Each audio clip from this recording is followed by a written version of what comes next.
So here we are at our storage where we store the whip to do a little routine maintenance. But Ozzy 1 and I are just going to get it done. Right? You okay with that? All right. We have a tankless water heater, as you can see, and it's behind this panel, which is held together by this screw and then two Phillips screw heads underneath. What happens is water, when it rains very hard, water comes all the way down this louver and gets sucked into that hole. The water heater doesn't work. So just to demo what I'm talking about, I'm going to go ahead and remove these three screws real quick. This is the tube, and it sticks out through the hole in the cover. It's clear now, which is great. Earlier on our last trip, we found it was clogged with mud, looked like mud daubers. It packed it full of mud, so I'm going to stick a piece of masking tape over that while this is in storage for the next couple of weeks, and hopefully keep the mud daubers away from that particular little opening there.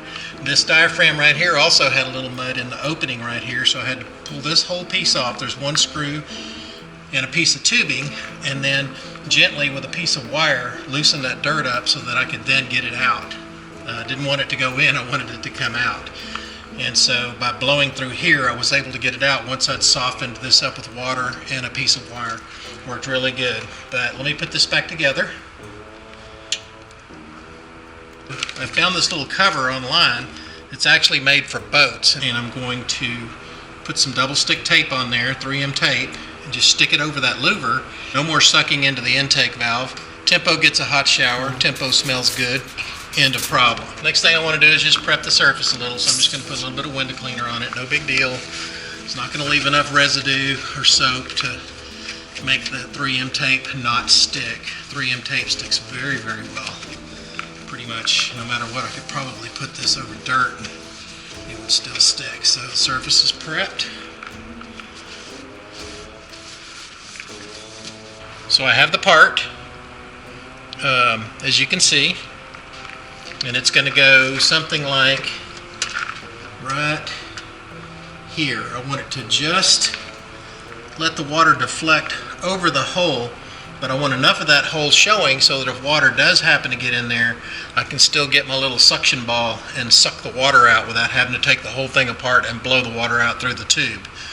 So about right there looks good, maybe halfway over the opening. It's kind of fitting perfect back there. All I have to do is pull this red backing off, replace it on here, stick it on, and we're ready to place.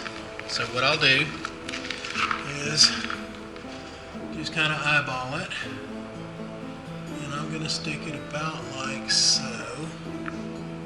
Just a little off center there, that's alright. And I'm going to just kind of press it in place. Just press really firmly. Just give it a good snug press. Get rid of some of the air bubbles trapped in there, although I will say it doesn't get much because it's spongy. It's that spongy automotive 3M tape that's used to apply trim. It works really good, and it stands up to water also, but it works really good for various purposes around the RV. And the good news is, if this comes off for any reason, I bought a spare. These are only about $4 a piece, so it's definitely worth buying two of. Plus, you never know when I'll be able to use it again. But I bought a spare, and I think this is going to work just fine. So lucky us. Now I just need to get a piece of tape, drop it over that hole, and remember to pull it off for the next time we travel. But for now, I'm going to drop it over that hole to keep any mud daubers from getting in and clogging that up. So if you have any questions, feel free to leave me a message. This is just one of the small little annoying things that happens when you're RVing and you have to fix them. And hopefully this little solution will keep me from having to deal with this again.